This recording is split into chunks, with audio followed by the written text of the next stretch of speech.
Okay, let's kick things off with a number that is honestly just hard to wrap your head around.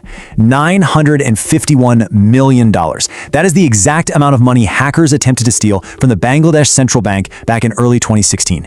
Think about that for a second. This wasn't your standard run-of-the-mill bank robbery. This was a targeted attack on the very architecture of global money movement. In fact, the 2023 documentary film Billion Dollar Heist calls this one of the biggest financial crimes in history.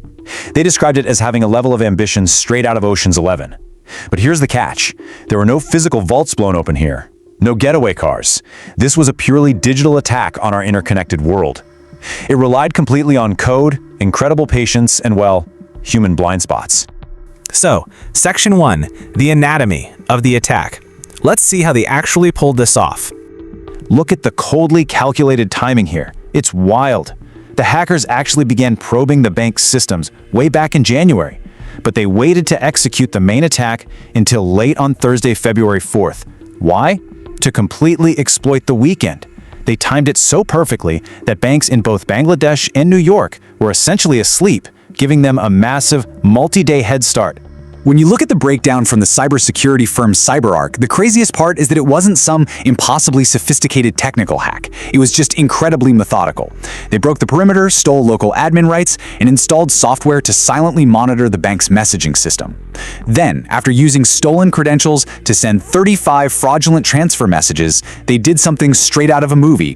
They used their admin privileges to disable the physical printer used for automatic transaction records.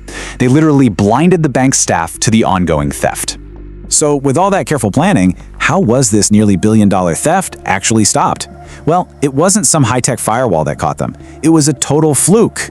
Pure luck. The hackers requested funds be sent to a Philippine bank with the name Jupiter in its address. By pure chance, Jupiter was also the name of an Iranian oil tanker on a U.S. government sanctions list. This accidental keyword match tripped an internal alarm at the New York Fed, halting the bulk of the transfers right in their tracks. But even with that massive stroke of luck saving over $800 million, the hackers didn't walk away empty-handed. They still succeeded in making off with $81 million. Much of that money was quickly transferred out, basically vanishing into lightly regulated casinos in the Philippines and leaving international investigators completely scrambling. Moving on to Section 2, zooming out. What exactly is SWIFT? To really understand this heist, we have to talk about SWIFT.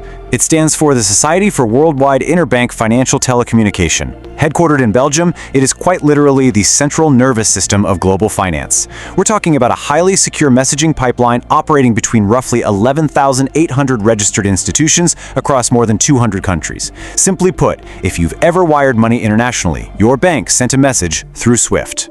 To really grasp the sheer scale we're dealing with here, take a look at the 2024 Oversight Report from the National Bank of Belgium. In a single year, SWIFT handled 13.4 billion messages.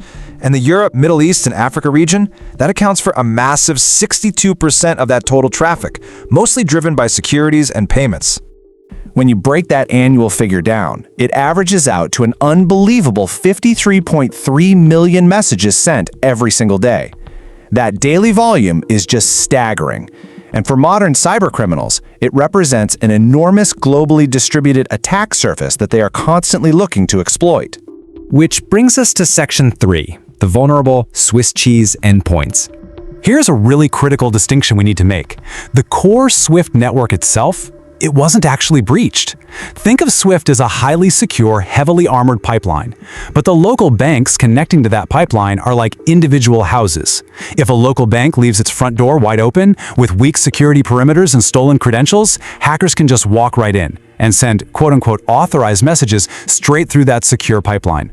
The core was solid, but the endpoints were acting like Swiss cheese. And you know, it wasn't just the bank in Bangladesh dropping the ball here. Investigative reports highlighted some serious disarray at the New York Fed as well. Despite handling around $800 billion in transfers a day, the unit involved wasn't even using real-time controls for spotting fraud. They relied heavily on manual reviews. Even worse, when the Bangladesh bank realized they were hacked on Saturday, they literally couldn't reach anyone because the New York Fed's weekend emergency lines were basically unstaffed. All right, Section 4, watching the watchers.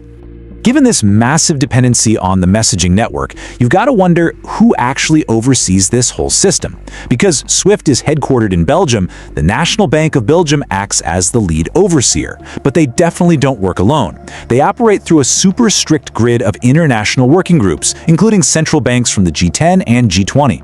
It's essentially a global neighborhood watch, constantly auditing and monitoring the network's operational resilience across multiple lines of defense. And finally, Section 5, Securing the Global Network.